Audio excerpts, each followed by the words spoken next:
Hi folks, welcome to the Prepared Homestead. This is Travis. Thank you all for stopping by to watch. Are you a summer soldier or a sunshine patriot? I hope not. I hope that you aren't. And if you don't know what I'm talking about, you should probably go look that up and see what I'm saying. It's a really good speech written by Thomas Paine. There's too many of that. There's too many of those summer soldiers and sunshine patriots, you know, that we're patriots when it's easy. We're patriots when things are going good. When it's safe and it's comfortable and it's easy to wave that flag around or to say we stand for our guns and our God and our Bible and our conservative traditional values. What are you going to do when the heat is turned up? What are you going to do when they come after you? What are you going to do when they make it unlawful for you to be the patriot that you feel inside? I know that some of you know that this day's coming. You know for a certain. Some of you, maybe not. Since I've been doing this channel, I kind of started off as hoping to wake people up, hoping to educate people, get people up out of their beds, up out of their TV and their comfy chairs, and quit just sitting and doing nothing and actually get activated. And maybe that's still effective now, I don't know, but I'm telling you, what I'm really trying to focus on is waking up the lions, waking up the real patriots, waking up the ones that will stand firm no matter what storm is upon them. And I assure you people, there's a storm upon us. There is just more and more, almost on a daily basis. You can't even just begin to comprehend it. I said the other day in my podcast, if you're not listening to it, you should listen to my podcast every week. It's on most all podcasting platforms, Spotify, Apple, iHeartRadio, Amazon, all of them. Anyways, but I was talking about that even with what I do, where I'm trying to consume all of this stuff, so that I can regurgitate it to you, it becomes overwhelming. And it doesn't take too long to figure out a pattern that's been going on for years now, not just in the last 2 or 3 years. This has been going on for decades. Many of us have known about it for decades. Many of us have known about it long before COVID ever came around, long before the last election ever happened. We've seen this pattern. The only difference now is it's kind of right out there in your face now. They're not even trying to hide it. And it's time to stop being the summer soldier and the sunshine patriot. It's time to stop saying, I'm all for freedom and I'm all for this and I'm all for Trump and I'm all for guns and I'm all for, pro-life. But, when it gets down to it and it gets a little scary and dangerous, then maybe I'm not. I'm all for prepping, but if it interferes with, me watching my Netflix, or it interferes with my bass boat payment, or it interferes with me having to leave my comfy city home where I can just walk anywhere and get whatever I want and order pizza late night and stuff, that I have to actually get out there and work hard and sweat all day long because I'm trying to build a little homestead out in the woods, that's just a little bit too much. I'm sure that probably offended some people. Oh well, I offend people all the time apparently, based on the emails that I get and the comments that I get. But if that's what happens, that's what happens. Folks, it's time to stop playing around. They're coming after us. Do you see this one here? The ATF, some leaked documents indicate that the ATF, they have an idea. All these rules that they pass, they're not laws. They have no constitutional basis to do anything, but it doesn't matter. It doesn't matter. Don't get on here and say, it doesn't matter because it's not laws. It doesn't matter that they do it. The courts back them up. That's right, they have guns, they have the badges, the courts back them up. People go to jail. People lose their guns, they lose their home, they lose their jobs over a rule that's not even a law. So that doesn't matter. But the ATF, they're wanting to take private sales of firearms and make it illegal. Now, some of you may live in states that already do that. Shame on you for living there. If you live in an area that it's illegal to do firearms, private sales, you shouldn't be living there. Get out of that place. It's disgusting, horrible. Don't want to live there. They want to take private sales of firearms, meaning if you have a shotgun and I'd like to buy that shotgun, then you and I can work out a deal and we can just transfer privately. I give you some money or whatever it is we agree upon, and you give me a shotgun. I mean, I've done that. I had a shotgun once, which I've actually since sold, but I traded some work for a guy, older man. He needed some work done, and I did some work for him, and he gave me a bow, a compound bow, really nice bow, but it wasn't really what I wanted. I had other stuff like that. I didn't just need another one. And a few months later, I knew a friend of mine, and he had a really nice shotgun, but he was wanting to get into a compound bow. And I said, well, I got this really nice compound bow. What do you got? And he's like, I got this shotgun. I said, hey, let's swap them out. That kind of stuff, they're wanting to make it illegal, against their rules. Yeah. They want to trample on your Second Amendment rights. Those rights that some of you say, I'll stand up, not from my cold, dead hands. Really? Well, they've been trampling on those rights for a long time. I saw something the other day. Boy, this is going to upset some of you a lot. I'm really going to make some people mad. I saw a t-shirt the other day.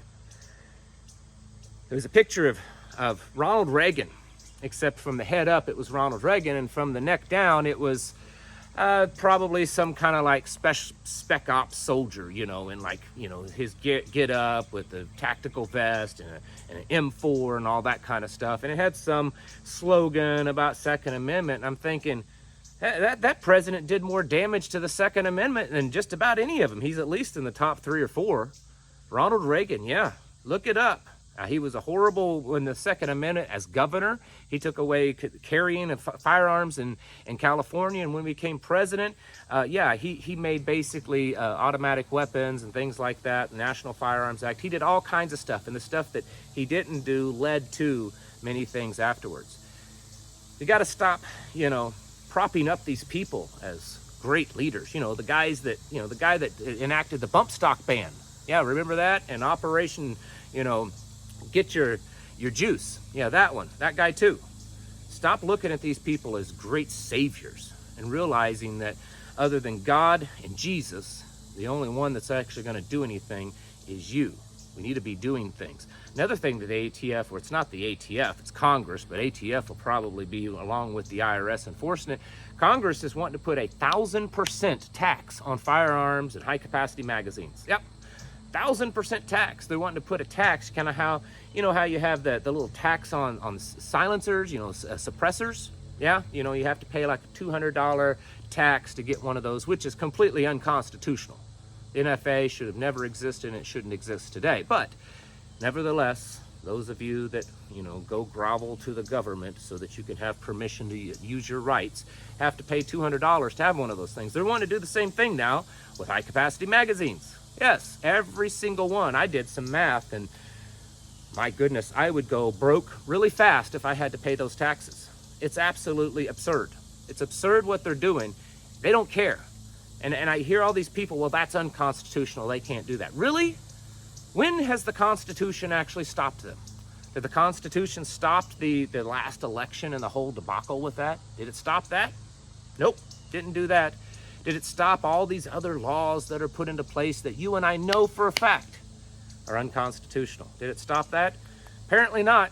I mean, I'm patriotic. I love the Constitution. I love learning about the founders and stuff, even though they did some really naughty things. I get it. I'm a historian at heart. I love that kind of stuff. But the fact is that document is just like what George W. Bush said. Yeah, it's a you-know-what piece of paper. Yeah, bad word piece of paper. Taking the Lord's name in vain, piece of paper. That's what he said. And that's how these people think. They don't care about your rights. They don't care about you. They care about their own power and their wealth. That's all it is. That's all it is. How they can enrich themselves, how they can empower themselves. They could not care less. I've been around these kind of politicians in the past. I've even been to, state houses and places like that where you're watching behind the doors and when the cameras are off. And they don't care anything about you. And so if you think that any one of them are actually going to make it into office that's any good, after all the corruption that's happened in our election systems, you probably need to rethink that, folks. You need to be waking up. You don't need any more summer soldiers and sunshine patriots. This country has had way too many of them for a very long period of time, and that's the reason why we're in the place that we're in right now. Is because of all of these sunshine patriots that love to wave the flag and shoot their fireworks off on the 4th and talk about how much they love this country and yet don't do one thing about it when it comes down to the rights being trampled upon. I'm going to show you a little video here. This is out of the United Kingdom. I understand this isn't the United States. I'm not going to play the audio. Some of you have seen this. It's kind of going viral online. Basically, this family has an autistic daughter, and apparently at some point they were out in public and the autistic daughter saw one of their bobbies, their policeman over there, policewoman, whatever you want to call it, and said, "Oh, that woman looks like a lesbian." Well, come to find out, this family's mother, so the little autistic girl, the young autistic girl, her grandmother is a lesbian. And so she was identifying, saying, "Oh, she looks like a lesbian like grandma." But in the United Kingdom now, it's actually against the law to use kind of language that is homophobic. Exactly. Now, this video that you're seeing is where 7 police officers enter the people's home and violently drag an autistic child out of their home to arrest her, and I'm sure charge the family with all kinds of things, because she said that that police officer, the one in the video that actually does look like a boy, looks like a lesbian, said, "You look like a lesbian." Yeah. What happens when that day comes to America?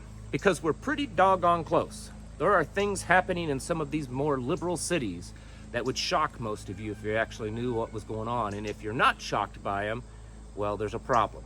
You should be shocked by the things that are happening in this country, shocked that our judicial system is so broken, shocked that our law enforcement system is so broken that they're trampling on people's rights left and right, shocked that our military is so broken that now it's all about who can be the wokest, who can have the cutest rainbow pink this and that. Yeah. Shocked that our politicians couldn't care less about this country or the people in it, only how much power and wealth that they can grab. We should be shocked, because these kinds of things shouldn't be happening. But they are, and they are because too many sunshine patriots have existed. We need to stop doing that. We need to get ready. Get ourselves ready. Get your mind ready. We need to awaken the lions within us. Doesn't mean that I'm advocating going out and doing any kind of revolution. I want to make that clear to the YouTube censors. That's not exactly at all what I am advocating for. I'm advocating for us to toughen up. Advocating for us to cut our ties with the system. Because you can't ever have a revolution if you're dependent upon the said government that you're revolting against. That's the difference between this culture and the one 250 years ago that revolted against the British Crown. They weren't dependent upon them. They didn't get their monthly paychecks from them. They didn't get their utility services and their health care and on their food stamps and anything like that from them. They were self-sufficient. And when the government said, "Oh, you're going to be bad, we're going to cut you off," they said, "Okay, we can handle that, but you're still going to have to deal with this." See, we are not in that place right now as a culture. We're so heavily dependent upon the big bad big brother that we can't really do anything about it. We're too afraid. Well, who's going to make my boat payments and my car payments? And well, I would stand up and speak out, but football game's on tonight, and I don't want to miss that because me and the boys at work's got some money playing on it. This is what we're dealing with, and this is why we're in the place that we are. You want things to change, and you want to be different, you want to be set apart and step out and be a lion, get out of these places, get out of these cities, disconnect from the system. I know it's hard.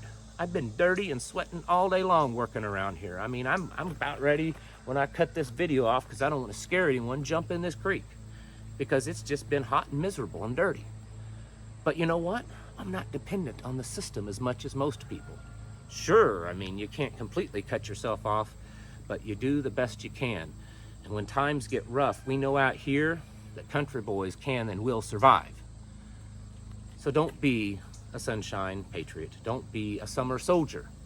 Be a real patriot. Be someone that's a patriot not for the US government or for the American flag or even for the Constitution that's become invalid. Be a patriot for freedom, for liberty. Be a soldier for God. And stand up, at least within your own household and within your own family, and say, we're not allowing this evilness and this wickedness anymore. Form small groups in your area of others that are like-minded you. And yeah, you're going to be an outcast. No one's going to like you. Your family's probably going to turn their backs on you. But you know what? That's the price of being righteous. And our goal and our job and our command is to be as holy as we possibly can, because He is holy. And that's what we need to be doing, folks. You need to be getting your houses in order and preparing yourselves mentally, physically, and spiritually. Thanks for watching, and I'll catch you in the next video.